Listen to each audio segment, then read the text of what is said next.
I'd worked my entire adult life to buy that 1969 Chevrolet Camaro Z/28. 15 years of saving every penny from my auto repair shop, countless hours searching for the right car, and another 2 years of meticulous restoration work. The Daytona yellow paint gleamed under the summer sun like liquid gold. When I fired up that 302 small block V8, the rumble made my chest vibrate with pride. It was my masterpiece, until Karen Prescott's son took a baseball bat to it one night. I still remember the sound of my neighbor pounding on my front door at 2 a.m. "Xavier! Xavier! You need to come outside right now!" I stumbled to the door, bleary-eyed and confused.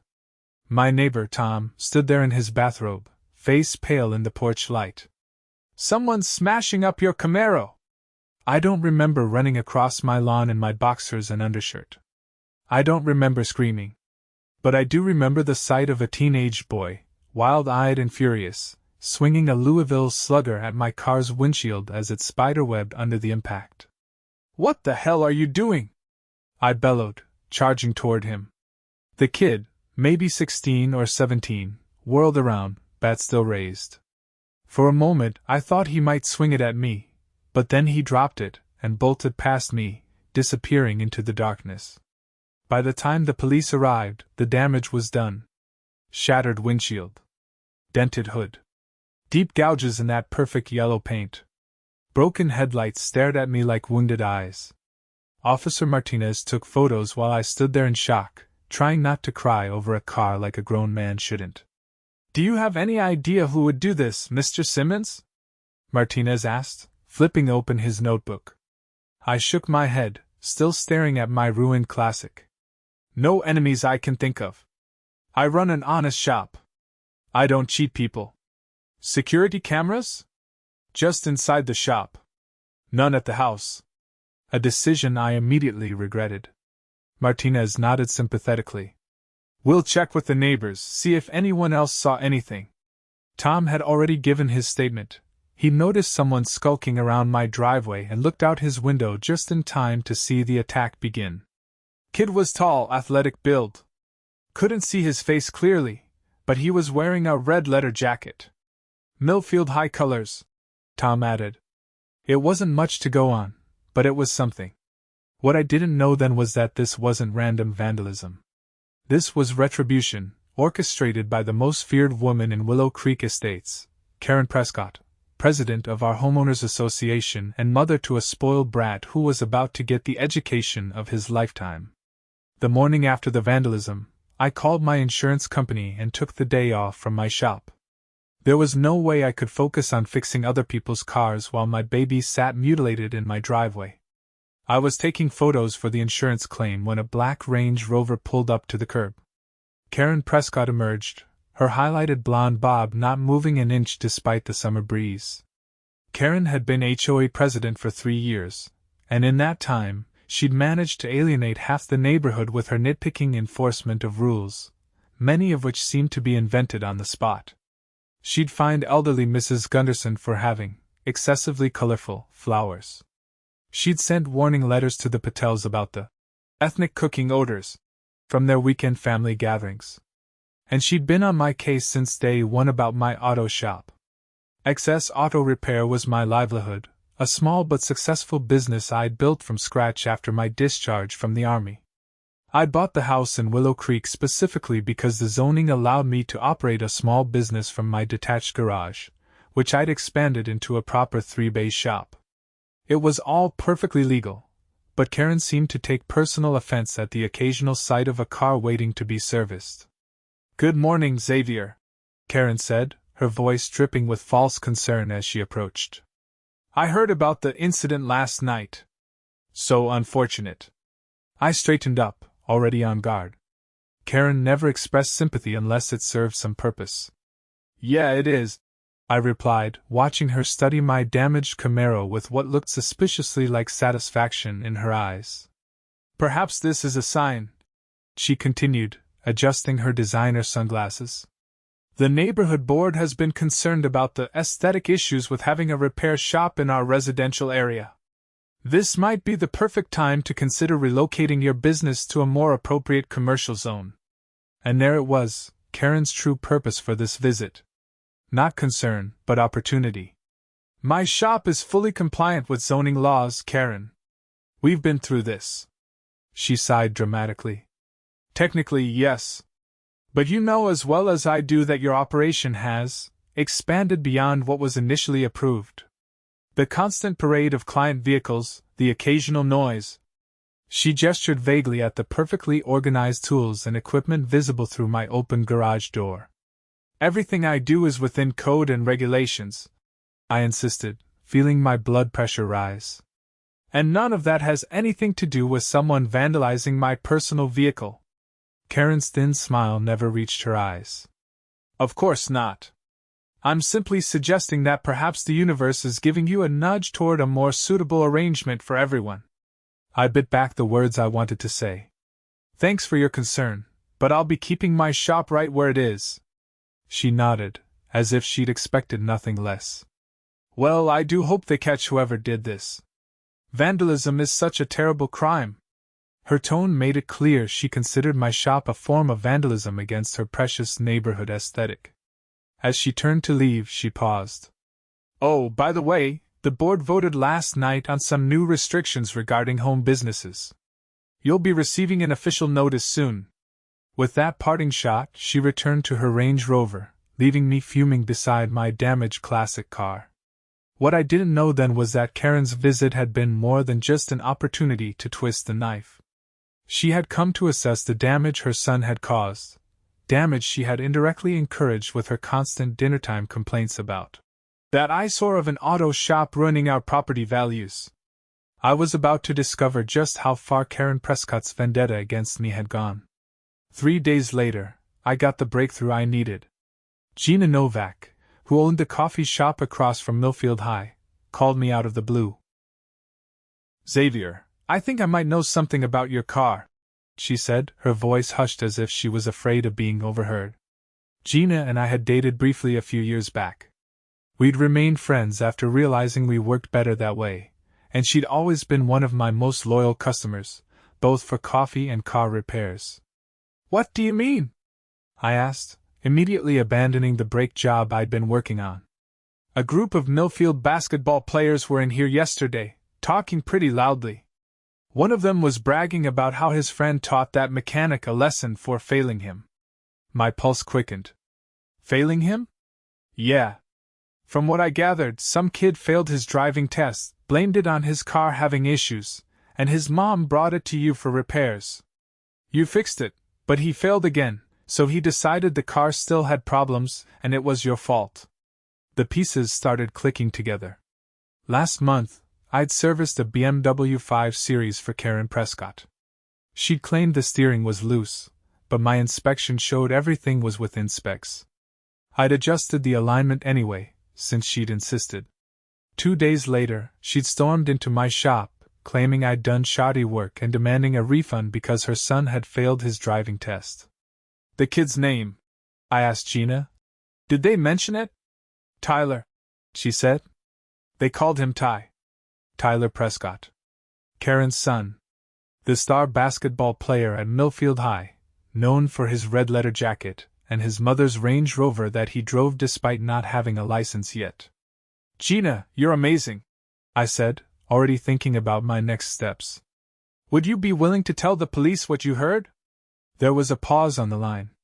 Karen's on the committee that approves business licenses in this town, Xavier. She could make things difficult for me. I understood her hesitation. Karen Prescott's influence extended well beyond our HOA. Her husband was a city councilman, and she sat on several local boards. I get it, I assured her. Just knowing is helpful. I'll figure something out. After hanging up, I called Officer Martinez and shared my suspicions, careful to leave Gina's name out of it. He promised to look into Tyler Prescott, but warned me not to approach the family directly. Let us handle this, he cautioned. The last thing you want is for them to claim harassment. I agreed, but my patience was wearing thin. The estimate for repairing my Camaro had come in at nearly $8,000, work I could do myself, but parts for vintage cars weren't cheap. And every day I looked at my damaged classic was another day my blood boiled. The next morning, I was replacing a transmission in a customer's Honda when the bell over my shop door chimed. I slid out from under the car to find myself face to face with Tyler Prescott himself. The teenager swaggered in like he owned the place, dressed in designer clothes that probably cost more than some of my customers' monthly salaries. At his side was another teen, slightly shorter but with the same entitled air. "You Xavier Simmons?" Tyler asked, looking around my shop with obvious disdain. I stood up slowly, wiping my hands on a shop rag. "I am. What can I do for you?" The kid had some nerve, showing up here after what he'd done. But I kept my cool, curious to see where this would go. "My mom said you screwed up our BMW. Now I can't get my license because the car isn't handling right." I leaned against my tool chest, studying him. Up close, I could see Karen in him, the same cold eyes, the same lift of the chin that suggested the world existed to serve them. "I adjusted the alignment to factory specs," I said evenly. "The car was fine when it left here." Tyler snorted. "Well, the DMV examiner said I was all over the road." "That's on you, not me." His friend snickered, and Tyler seemed bolstered by the audience. "Maybe," I suggested, careful to keep my voice neutral. "It's not the car that failed the test." Tyler's face flushed red. "What's that supposed to mean?" "It means a car can only do what the driver tells it to do." I held his gaze. "And sometimes the problem isn't under the hood." The teen took a step toward me, fists clenching. "You calling me a bad driver?" I didn't back down. "I'm saying the BMW was in perfect mechanical condition when it left my shop. If you're having trouble controlling it, that's not a mechanical issue." Tyler's eyes narrowed, and I caught a flash of the same rage I'd glimpsed in the vandal's face that night. "You think you're so smart," he spat. "Must be nice having a piece of crap yellow car to work on in your free time." And there it was, confirmation. He knew the color of my Camaro. I hadn't mentioned it. Before I could respond, Tyler's phone chimed. He checked it, then nudged his friend. "Come on, Zach. My mom says we're late for lunch with Dad." As they turned to leave, I called after him. "Hey, Tyler? Baseball season over already? Thought you might still be using your bat." He froze for a split second before continuing out the door, but that momentary hesitation told me everything I needed to know. I immediately called Officer Martinez. "I think I just got my confession," I told him, and explained what had happened. The pieces were falling into place, but I had no idea that Karen Prescott was about to escalate our conflict in ways that would ultimately lead to her downfall, and her son's unlikely redemption. 2 days after Tyler's visit to my shop, Officer Martinez called with an update. "We questioned the Prescott kid," he said. "He denied everything at first, but when we mentioned we'd be checking security cameras in the neighborhood, he got nervous. Turns out, Mr. Peterson at the corner house has a doorbell camera that caught someone matching Tyler's description running from the direction of your house that night." My heart raced. "So you're arresting him?" "His parents got him a lawyer immediately," Martinez explained. "First-time offense, minor, wealthy family, you know how this goes. But we have enough for the DA to file charges for criminal mischief and vandalism." I wasn't sure how to feel. On one hand, I wanted justice. On the other, sending a kid to juvenile detention wouldn't fix my car. "What happens next?" I asked. "The lawyer's already talking about a plea deal. Given the circumstances, the judge might offer community service, probation, and restitution." Restitution. That meant Tyler, or more likely, Karen and her husband, would have to pay for the damages. That was something, at least. "Keep me posted," I said, thanking Martinez before hanging up. I didn't have to wait long for Karen's reaction. That evening, as I was closing up shop, her Range Rover screeched into my driveway, parking deliberately close to my damaged Camaro. She emerged like a storm cloud, designer heels clicking aggressively on the concrete. "How dare you?" she hissed, marching up to me. "How dare you file charges against my son?" I crossed my arms. I didn't vandalize a classic car with a baseball bat. Your son made that choice. He's 17. His future is at stake. Do you have any idea what a criminal record will do to his college prospects? Her voice rose to a pitch that probably had dogs howling 3 blocks away. Should have thought of that before he took a bat to my car, I replied calmly. Karen's face contorted with rage and something else, fear, maybe. For the first time, she was facing consequences she couldn't control with her HOA power or social influence. This is about your petty revenge because I've been trying to enforce neighborhood standards, she accused. You've had it out for me since I became HOA president. I laughed incredulously. Lady, I couldn't care less about your HOA power trips. This is about $8,000 in damage to my property. We'll pay for the repairs, she said dismissively, as if writing a check would make everything disappear. Just drop the charges. I shook my head. That's not how this works. Your son committed a crime. The police have evidence. It's in the DA's hands now. Karen's eyes narrowed dangerously. You have no idea who you're dealing with, Xavier. My husband is a city councilman, not God, I cut in. And unless you want me to file a harassment complaint on top of everything else, I suggest you leave. Now. For a moment, I thought she might actually strike me. Instead, she jabbed a manicured finger into my chest. This isn't over, she threatened. Not by a long shot. As she stormed back to her Range Rover, I called after her. By the way, the HOA has regulations against parking on lawns. You might want to move your car before someone reports you. The look she gave me could have melted steel, but she said nothing as she peeled out of my driveway, leaving tire marks on the edge of my lawn. Little did I know that Karen Prescott was about to declare full-scale war, not just on me, but on anyone in the neighborhood who dared to side with me. And in doing so, she would set in motion a chain of events that would expose far more than her son's vandalism. The next morning, every mailbox in Willow Creek Estates contained an emergency bulletin from the HOA. I found mine while grabbing the newspaper, the bright red paper impossible to miss. Attention residents, public safety hazard, the headline screamed in bold type. Below it, Karen had written a masterpiece of innuendo and carefully worded accusations. It has come to the board's attention that a home-based business in our community has been operating beyond its permitted scope, creating safety hazards for residents. The board has documented multiple violations, including unauthorized commercial activity, excessive client vehicles, noise violations, and improper storage of potentially hazardous materials.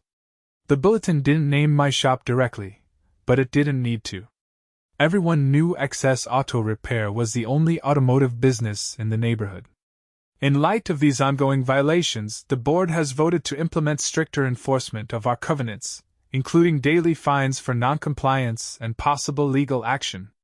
The safety of our families must be our top priority. The final paragraph was the kicker. Additionally, residents should be aware that individuals associated with this business have been involved in recent criminal investigations. We urge all residents to report suspicious activities immediately. I crumpled the paper in my fist, blood boiling. Karen had effectively painted me as some kind of criminal threat to the neighborhood, conveniently omitting that the criminal investigation involved her son attacking my property. My phone started ringing almost immediately. First was Olivia Chin, a neighborhood board member who had always been fair in our dealings. Xavier, I had no idea Karen was sending this out, she said, sounding genuinely distressed. There was no board vote. She's completely out of line. Can you do anything about it? I asked. Olivia sighed. Karen controls most of the board votes. Technically, as president, she can issue emergency bulletins without approval. But this goes beyond overstepping. This is defamation. Next came calls from concerned customers, wondering if my shop was being shut down. Then neighbors offering support, more than I expected, honestly.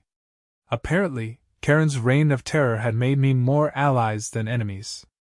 Tom, my next-door neighbor who had witnessed the vandalism, stopped by in person. "This is bullshit," he declared, waving the red bulletin. "Everyone knows you run a clean operation. Karen's just trying to distract from what her kid did." I was touched by the support but worried about the damage to my business. Reputation meant everything in my line of work. If people believed Karen's implications about hazardous materials and safety issues, it could drive away customers. By mid-afternoon, I'd called my insurance company about the Camaro claim and was researching defamation laws when Officer Martinez pulled up. "This isn't an official visit," he said quietly after I greeted him. "But I thought you should know, the Prescotts are pushing hard for the charges to be reduced. They've got character witnesses lined up, claiming Tyler was under extreme emotional distress due to academic pressure." I snorted. "The kid's a star athlete with a 3.8 GPA. What pressure?" Martinez shrugged. "I don't make these calls. But the judge assigned to the case is Gloria Harrington. She's known for being creative with sentencing for first-time offenders, especially kids from good families." He made air quotes around the last part. "So he's going to walk?" I asked, my frustration mounting. "Not necessarily. Judge Harrington also believes in meaningful consequences. My guess? She'll order restitution plus community service that actually teaches a lesson." After Martinez left, I tried to focus on work, but Karen's bulletin and the thought of Tyler potentially getting a slap on the wrist kept distracting me. I was replacing brake pads on a Honda Civic when another visitor arrived, a tall man in an expensive suit who introduced himself as Richard Prescott, Karen's husband and Tyler's father. Unlike his wife, Richard seemed genuinely uncomfortable. "Mr. Simmons, I want to apologize for my son's actions," he began, surprising me. "What Tyler did was inexcusable, regardless of his reasons." I set down my wrench and gave him my full attention. "I appreciate that. It's more than I've heard from your wife or son." Richard winced. "Karen is protective. And Tyler takes after her in some unfortunate ways. But I want to make this right." He pulled out a checkbook. "I'm prepared to pay for all damages to your vehicle, plus additional compensation for your trouble. In return, I'm hoping you might consider dropping the charges." I studied him carefully. Richard Prescott looked tired, the kind of exhaustion that comes from more than just a stressful job. I wondered briefly what living with Karen was like. "Mr. Prescott, I appreciate the offer, but this isn't just about money. Your son committed a crime. Actions have consequences." Richard nodded, as if he'd expected this answer. "I understand. But Tyler's future will still be bright," I interrupted. "He's not facing prison time. He's facing accountability." The man sighed deeply. What if there was a different kind of accountability? Something that might actually teach him a lesson, rather than just going through the motions of community service picking up trash somewhere? That caught my interest. "I'm listening. You need your car fixed. Tyler needs to learn about responsibility and the value of hard work. What if part of his restitution was working here, in your shop, helping to fix what he damaged?" I hadn't expected that. "You want your son to work for me? Does Karen know you're suggesting this?" Richard's grimace told me everything I needed to know. "I'll handle Karen. This is about doing what's right for our son, not what's easiest." It was an intriguing proposition. Having Tyler work in my shop would be poetic justice. Plus, I could use an extra set of hands on weekends. "I'll consider it," I told Richard. "But only if it comes with full restitution for the damages, a genuine apology, and Karen calls off her smear campaign against my business." Richard extended his hand. "I'll talk to our lawyer about proposing this to the judge. And I'll deal with Karen and that ridiculous bulletin." As we shook hands, I wondered if I was making a mistake. Having Tyler Prescott in my shop could be asking for more trouble. But something told me that beneath the entitled exterior might be a kid who just needed someone to hold him accountable. What I didn't realize was that giving Tyler this opportunity wouldn't just change his life. It would expose secrets that would rock the entire neighborhood and bring Karen Prescott's carefully constructed house of cards tumbling down. The hearing was scheduled for the following Tuesday. I closed the shop for the morning and put on my one good suit, the same one I'd worn to my army buddy's wedding last year. The courthouse was intimidating, all marble and echoes. I sat on the hard wooden bench outside the juvenile courtroom, waiting to be called in. Across the hall, the Prescott family huddled with their expensive attorney. Tyler looked sullen in his blue blazer and khakis, while Karen kept shooting daggers at me with her eyes. Richard nodded politely in my direction, earning a hissed reprimand from his wife. The tension between them was palpable, even from across the room. When we were finally called in, the process moved quickly. Judge Harrington, a stern-looking woman with salt and pepper hair, listened as the charges were read and Tyler's lawyer entered a guilty plea with mitigating circumstances.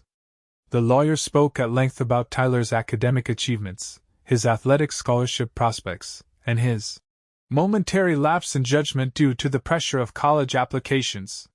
When it was my turn to speak, I kept it simple.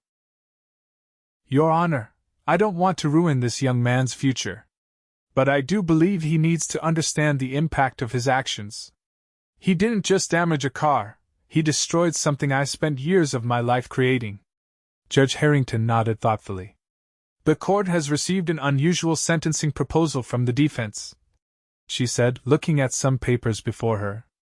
Mr. Simmons, I understand you operate an auto repair shop. The proposal suggests that in addition to paying full restitution for damages, Mr. Prescott would serve his community service hours working in your shop, specifically helping to repair the vehicle he vandalized. Do you find this acceptable? I glanced at Tyler, who looked horrified at the prospect of manual labor. Karen's face had gone red with fury, while Richard maintained a carefully neutral expression. Yes, Your Honor. I think it would be appropriate, I replied. Judge Harrington considered for a moment, then nodded decisively. Very well. Tyler Prescott, you are ordered to pay full restitution in the amount of $8,237 for damages to Mr. Simmons' vehicle.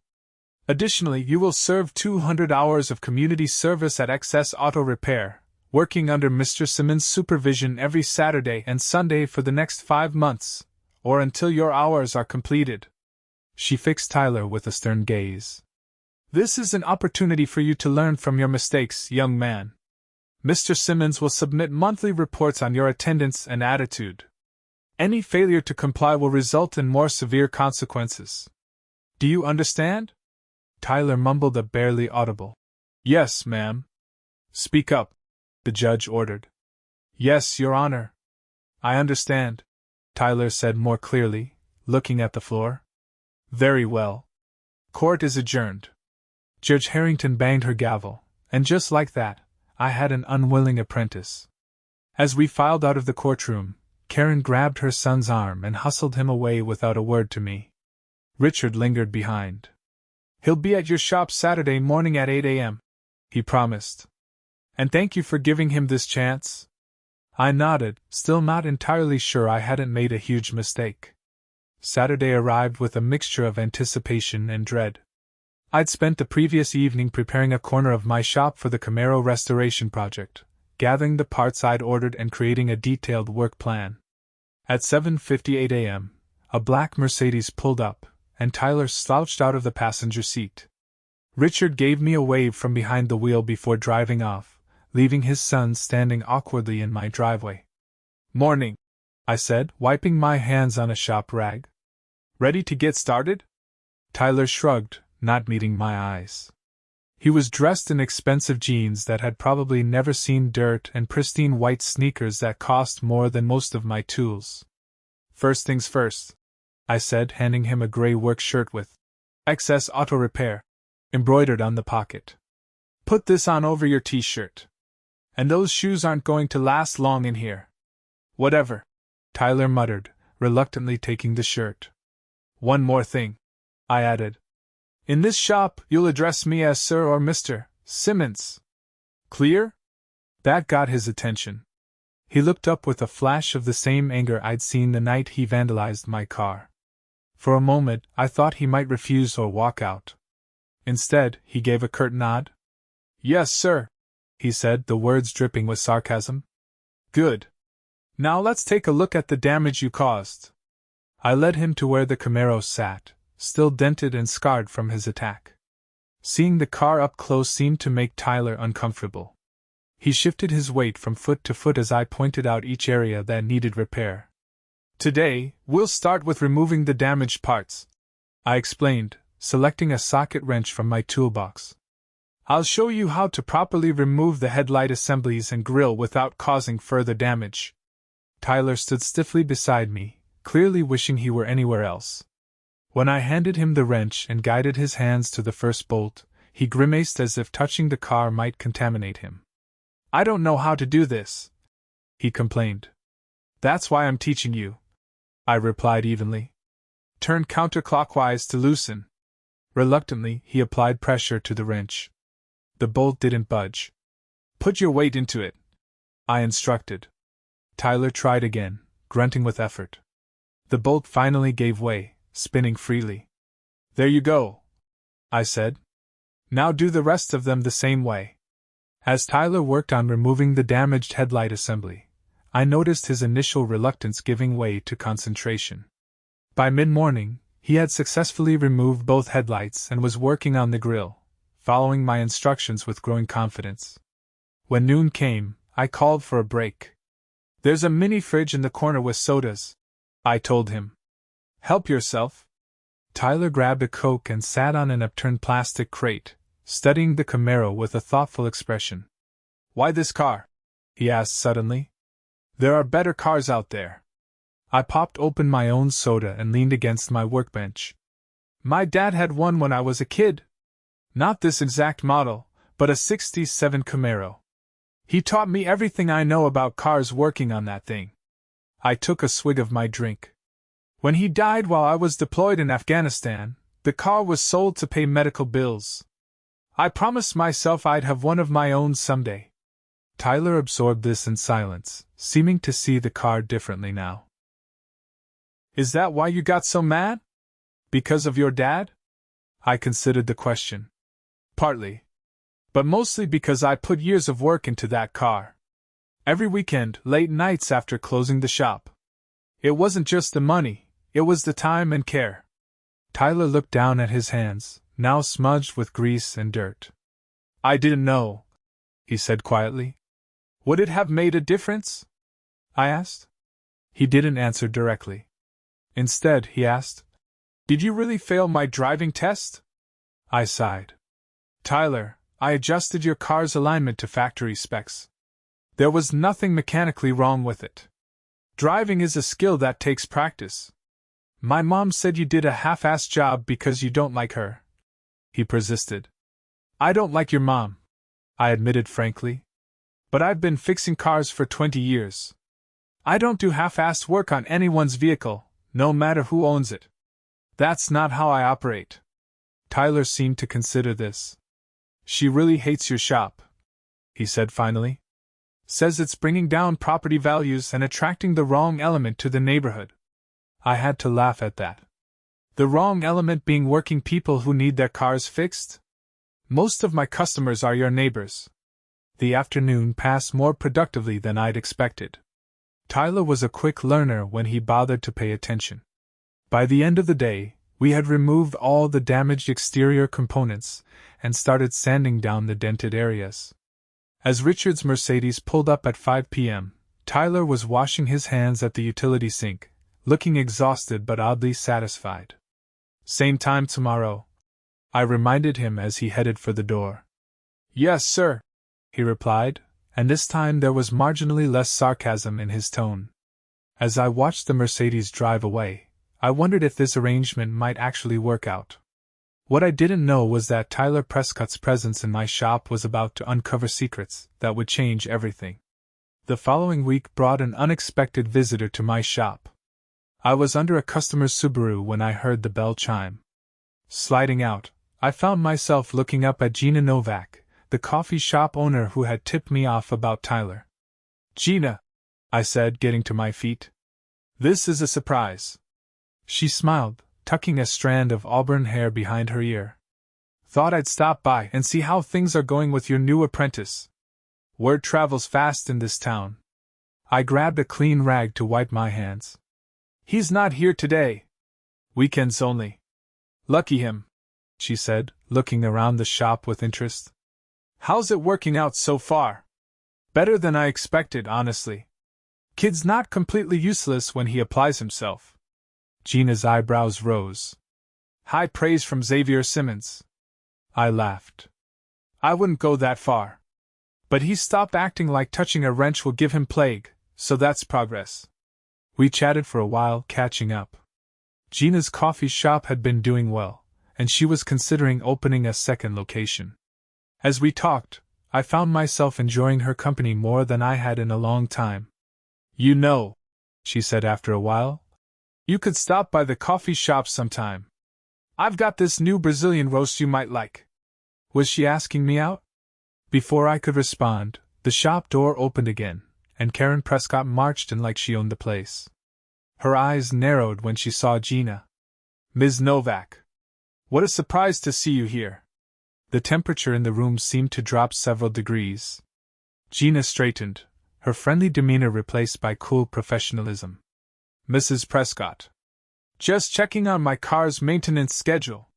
Karen's disbelieving look made it clear she wasn't buying that excuse. How convenient. Well, don't let me interrupt your consultation. The way she emphasized the last word made it sound dirty somehow. Gina's cheeks flushed slightly. I should get back to the shop, she said to me. Let me know about that coffee. After Gina left, Karen turned her icy glare on me. Mixing business with pleasure, Mr. Simmons? What do you want, Karen? I asked, not bothering to hide my irritation. She adjusted her designer handbag on her shoulder. I want to discuss my son's so-called community service. It's come to my attention that you're having him perform menial labor that has nothing to do with the skills appropriate for a young man of his background. I blinked in disbelief. He's helping restore the car he vandalized. That's the whole point of his service here. Tyler is college-bound. He should be doing community service that enhances his resume, something like tutoring underprivileged children or organizing charity events. Not grease monkey work. She sniffed disdainfully at my shop. That's not how court-ordered community service works, Karen. The judge specifically assigned him to work here, helping repair what he damaged. Her perfectly made-up face hardened. I've already spoken with our attorney. We'll be filing a motion to modify the terms of Tyler's service. In the meantime, I expect you to assign him more appropriate tasks. I crossed my arms. Like what? Filing paperwork? Answering phones? This is an auto shop, not an office. That's not my problem, she snapped. And while we're on the subject, I've received complaints about increased traffic and noise from your shop on weekends now. The HOA will be monitoring the situation closely. With that parting threat, she stalked out, leaving me wondering if there was any depth to which Karen Prescott wouldn't sink to get her way. Saturday arrived with no word about any modification to Tyler's service requirements. He showed up at 8 a.m., marginally more prepared than the previous weekend in older clothes and work boots. Morning, sir, he said, the greeting still stiff but less hostile. Your mom came by the shop this week, I told him as we got to work. Says she's trying to get your service changed to something more appropriate for someone of your background. Tyler paused in the middle of unwrapping a new headlight assembly. Yeah, she's been on the phone with our lawyer a lot. She thinks this is beneath me or something. And what do you think? I asked, curious about his perspective. He shrugged, focusing intently on the part in his hands. Doesn't matter what I think. Never does. There was something in his tone that made me look at him more carefully. Seems like it should, considering you're the one who swung the bat. Tyler's hand stilled. Yeah, well, that wasn't exactly my idea either. I set down my tools. What do you mean? He looked nervous suddenly, like he'd said too much. Nothing. Just forget it. I didn't push, but filed the comment away for later. We worked steadily through the morning, making good progress on the headlight installation.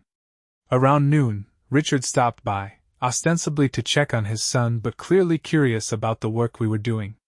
Impressive, he commented, watching Tyler carefully tighten the mounting bolts on the new assembly. You seem to have a knack for this, son. Tyler looked up, surprised by the praise. It's not that hard once Mr. Simmons explains it. I noticed the absence of his usual surly tone when speaking to his father. There was something almost eager in his manner, as if Richard's approval meant more to him than he wanted to admit. Richard stayed for about 20 minutes, asking intelligent questions about the restoration process, and seeming genuinely interested in what his son was learning. As he was leaving, he pulled me aside. "Thank you for this," he said quietly. "I haven't seen him this engaged in, well, anything that doesn't involve a basketball or video games in years." After Richard left, Tyler seemed more focused and less resentful. By late afternoon, we had both headlights installed and working properly. "Good job," I told him as we tested the lights. "You're catching on quick." He tried to hide it, but I caught the small smile of pride that briefly crossed his face. As the day wound down, Tyler was cleaning up his work area when he suddenly asked, "That woman who was here last weekend, the one with red hair, is she your girlfriend?" The question caught me off guard. "Gina? We're just friends." "Why?" Tyler shrugged. "My mom's been talking about her. Said she's trying to get the city to review her business license or something." A cold feeling settled in my stomach. "Why would your mom be targeting Gina's coffee shop?" "Dunno. Mom just gets like that sometimes when she thinks people are against her. Makes these lists of enemies and ways to neutralize them." He made air quotes around the words. "It's kind of her thing." The casualness with which he described his mother's vindictive behavior was disturbing. "And that doesn't bother you?" Tyler looked up from the tools he was organizing. "Used to. Not much I can do about it, though." "What about your dad? Does he know about these lists?" Tyler snorted. "Dad tries to stay out of Mom's community business as much as possible. Says it keeps the peace." As Tyler continued cleaning up, I thought about what he'd revealed. Karen wasn't just going after me, she was targeting Gina too, probably for providing information about Tyler. And who knew how many other enemies were on her list? The next day, Tyler arrived with visible tension in his shoulders and dark circles under his eyes. When I asked if everything was okay, he mumbled something about his parents arguing all night. "About what?" I probed gently. "Me. This." He gestured around the shop. "Mom wants Dad to go back to court and get me out of working here. Dad says I need to face consequences." We worked mostly in silence that day, Tyler seemingly lost in thought as we began preparing the car's surface for new paint. Late in the afternoon, as we were packing up, he abruptly asked, "Do you think people can change? Like really change?" The question seemed to come from nowhere. "I do," I told him. "But they have to want to. Change doesn't happen by itself." He nodded thoughtfully, then said something that caught me completely off guard. "I didn't just wreck your car because I was mad about failing my driving test," he admitted. "Mom said if I scared you enough, you might move your shop out of the neighborhood." I stared at him. "Your mother suggested you vandalize my car?" He backpedaled quickly. "Not exactly. She just kept saying how much better the neighborhood would be if your shop was gone, how someone should send you a message. I was pissed about the driving test, and it just seemed like a way to make her happy." The revelation left me speechless. Had Karen Prescott indirectly incited her son to commit a crime? The implications were staggering. "Tyler, has your mom asked you to do things like this before?" I asked carefully. His uncomfortable silence was answer enough. "You should tell your dad about this conversation," I said finally. "And maybe Judge Harrington too." Tyler looked panicked. "I can't. Mom would, she'd what?"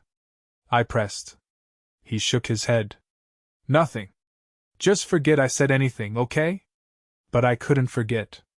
As the weeks progressed and Tyler continued his weekend service, I started noticing things. The way he flinched when his phone buzzed with messages from Karen. How he carefully checked his work pictures before sending them to his father, making sure nothing in the background would upset his mother. Meanwhile, Karen's campaign against me intensified. The HOA began conducting inspections of my property weekly, citing me for increasingly trivial violations. Clients reported receiving anonymous emails warning them about safety concerns at my shop.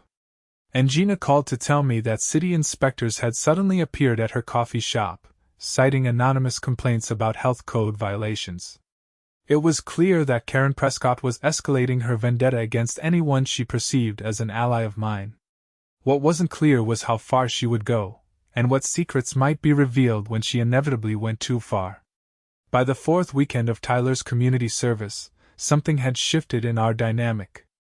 The sullen, entitled teen was gradually being replaced by a young man who showed genuine interest in the work we were doing. He'd started asking questions about car mechanics beyond what was needed for the Camaro restoration, and I'd caught him reading one of my technical manuals during lunch breaks. "You're getting pretty good at this," I commented as he meticulously prepped a body panel for painting. "Ever thought about working on cars as more than just community service?" Tyler shrugged, but I noticed he looked pleased by the compliment. "My mom would have a heart attack. She's got my whole life planned. Dartmouth for undergrad, then law school like my dad." "And what do you want?" I asked. He seemed startled by the question, as if no one had ever bothered to ask before. "I don't know," he admitted. "Never really thought about it." Our conversation was interrupted by the arrival of Gina, carrying a cardboard tray with coffee cups. "Thought you boys might need some caffeine," she announced, setting the tray on my workbench. "One black coffee for Xavier and—" She turned to Tyler. "I wasn't sure what you'd like, so I brought a couple of options." Tyler selected a caramel macchiato with a quiet "thanks." His manners markedly improved from our first weekend together. Gina stayed for a while, chatting easily with both of us. I noticed Tyler watching our interactions with curious interest. When Gina left, promising to stop by my house later with some dinner, Tyler gave me a knowing look. "Just friends, huh?" he said with a smirk. I rolled my eyes. "Focus on that panel, smart guy." Later that afternoon, we were taking a water break when Tyler's phone chimed. He checked it, his expression instantly darkening. "Everything okay?" I asked. "It's my mom," he said, shoving the phone back in his pocket. "She wants me to take pictures of your shop interior. Says she needs evidence of hazardous conditions for some HOA thing." I raised an eyebrow. "And are you going to?" Tyler looked around at the meticulously organized tools, the clean floors, the proper safety equipment. "Nothing to photograph," he said with a small shrug. "Place is cleaner than our garage at home." It was a small moment of defiance, but I recognized its significance. Tyler was beginning to see through his mother's manipulations. "Your mom seems pretty determined to cause problems for my business," I observed carefully. "Any idea why she's so focused on me?" Tyler hesitated, then said, "It's not just about your shop. It's about control. Mom likes having power over people. The HOA gives her that. That doesn't explain why she encouraged you to vandalize my car," I pointed out. Tyler winced. "Yeah, well, that might have been about more than just your shop." "Meaning?" He glanced toward the door, as if checking that we were alone. "Last summer, I overheard my parents fighting. Dad accused Mom of using HOA funds for personal stuff, like her spa days and shopping trips.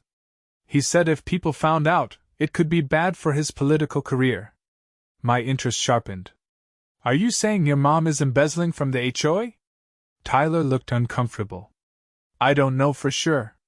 But she keeps 2 sets of accounting books in her home office. I've seen them. And whenever anyone asks too many questions about the HOA budget, they suddenly have all kinds of violations and fines." The revelation was stunning. If Karen was misappropriating HOA funds, that would explain her aggressive stance against anyone who might threaten her position of power. "Have you told your dad about this?" I asked. Tyler shook his head. "He doesn't want to know. Says what he doesn't know can't hurt his career." The conversation left me with a lot to think about. If what Tyler suspected was true, Karen wasn't just a power-hungry HOA tyrant, she was potentially committing fraud. and she had manipulated her own son into criminal activity to protect her schemes. That evening, after Tyler left, I shared what I'd learned with Gina over the dinner she'd brought. "That actually makes sense," she said, twirling spaghetti around her fork. "My cousin lives in Meadowbrook Estates, where Karen was HOA treasurer before moving here. She said there was some kind of financial scandal, but it got hushed up." "You think she's done this before?" I asked, surprised. Gina nodded. "From what my cousin said, there were questions about missing funds, but suddenly the board members who raised concerns started having all sorts of problems, anonymous complaints to their employers, unexpected code violations, that sort of thing. Just like what's happening here." I mused. "But if she's stealing HOA money, there must be records proof." "Good luck getting it," Gina replied. "Karen runs that board like her personal fiefdom. No one sees the books except people she trusts." I thought about that for a moment. Maybe someone could see them without her knowing. Gina raised an eyebrow. "Xavier, what are you thinking?" "I'm thinking Tyler Prescott might be ready to stop being his mother's pawn." The next day, I carefully broached the subject with Tyler. "If what you suspect about your mom and the HOA funds is true, would you be willing to help prove it?" His initial reaction was fear. "She'd kill me. Literally kill me. She'd never know it was you," I assured him. "And think about it, she manipulated you into vandalizing my car. She's trying to ruin Gina's business. How many other people has she hurt?" Tyler was quiet for a long time, focusing intently on the sandpaper in his hand. "What would I have to do?" he finally asked. "Just take photos of those accounting books when she's not around. That's it. If there's nothing wrong, no harm done. If she is misappropriating funds, the evidence goes to the police, not back to you." He thought about it all day, and as he was leaving, he gave me a barely perceptible nod. "I'll see what I can find. But I'm not promising anything." The next Saturday, Tyler arrived looking nervous but determined. As soon as we were alone in the shop, he pulled out his phone and showed me several photos of accounting ledgers. "I didn't have much time," he said anxiously. "Mom went to her yoga class, and I only had about 15 minutes before her friend picked her up." I scrolled through the images, not fully understanding what I was seeing. There appeared to be two different ledgers, one meticulously formal with typed entries, the other handwritten with different amounts and cryptic notations. "We need someone who understands accounting to look at these," I said. Tyler nodded. "There's more. I found these emails she printed out." He showed me more photos, these of correspondence between Karen and someone named Maxwell regarding creative budget allocations and discretionary funding. "This could be the evidence we need," I told him. "But we need to be absolutely sure before taking any action." Over the next week, with Gina's help, we quietly reached out to Olivia Chin, the board member who had opposed Karen's bulletin about my shop. Olivia had an accounting background and agreed to review the documents confidentially. Her assessment was damning. "She's been skimming from the HOA reserve fund for at least 2 years," Olivia confirmed. "Small amounts from various accounts, disguised as maintenance costs or administrative fees. It probably adds up to at least $40,000. Armed with this information, I faced a dilemma. Going directly to the police might backfire if Karen managed to destroy evidence before they could act. And there was Tyler to consider. I didn't want him caught in the crossfire of his mother's crimes. Richard Prescott provided the unexpected solution. He stopped by the shop late one Saturday to pick up Tyler, and seemed impressed by the progress we'd made on the Camaro. "You've done good work here, both of you," he said, examining the newly painted panels.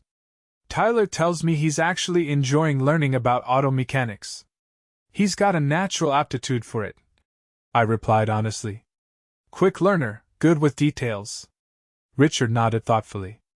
"Karen wants him to follow me into law, but—" He glanced at his son, who was cleaning up his workstation. "Maybe there are other paths worth considering." After Tyler finished and went to wait in the car, Richard lingered. "I want to apologize again for what happened with your car. And for Karen's campaign against your business." She can be very determined when she feels challenged. Determined enough to manipulate your son into committing crimes for her? I asked bluntly. Richard's expression froze. What are you suggesting? Tyler told me that Karen essentially encouraged him to vandalize my car. Said it would send me a message about my shop. The color drained from Richard's face. I find that difficult to believe. There's more, I continued. Tyler has also found evidence that Karen is embezzling from the HOA funds. 2 sets of books, suspicious correspondence about creative budget allocations. Richard's shock seemed genuine. Do you have proof of these allegations? Yes. And we can either take it to the police, or you can handle it privately.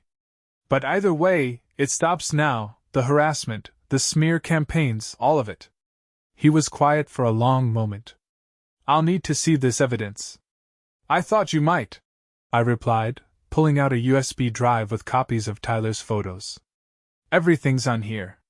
Olivia Chun from the HOA board has already confirmed the accounting discrepancies. Richard took the drive, his hands slightly unsteady. I'll address this. You have my word. As he turned to leave, I added, one more thing. Tyler's doing well here. I'd like him to finish his hours, regardless of what happens with Karen. Richard nodded slowly. I think that would be best for him too. The following week was eerily quiet. No HOA violations appeared in my mailbox. No inspectors showed up at my shop or Gina's coffee house. And on Saturday morning, Tyler arrived at the usual time, driven by Richard instead of Karen. Mom's taking some time to reflect at a wellness retreat, Tyler explained once his father left, making air quotes around the words.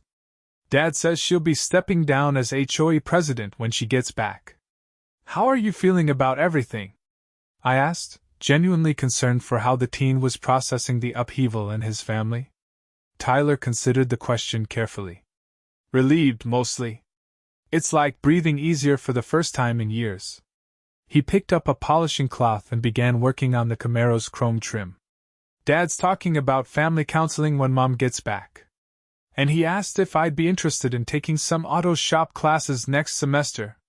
Would you? I asked, curious. A small smile appeared on Tyler's face. Yeah, I think so. It's the first time in forever that anyone's asked what I want to do instead of telling me.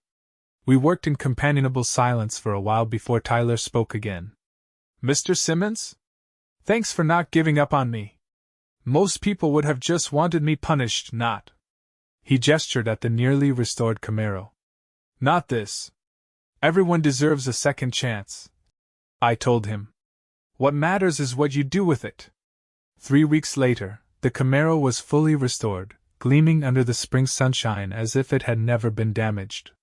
Tyler stood beside me in the driveway, admiring our handiwork. Want to take her for a spin? I offered, holding out the keys. Tyler's eyes widened.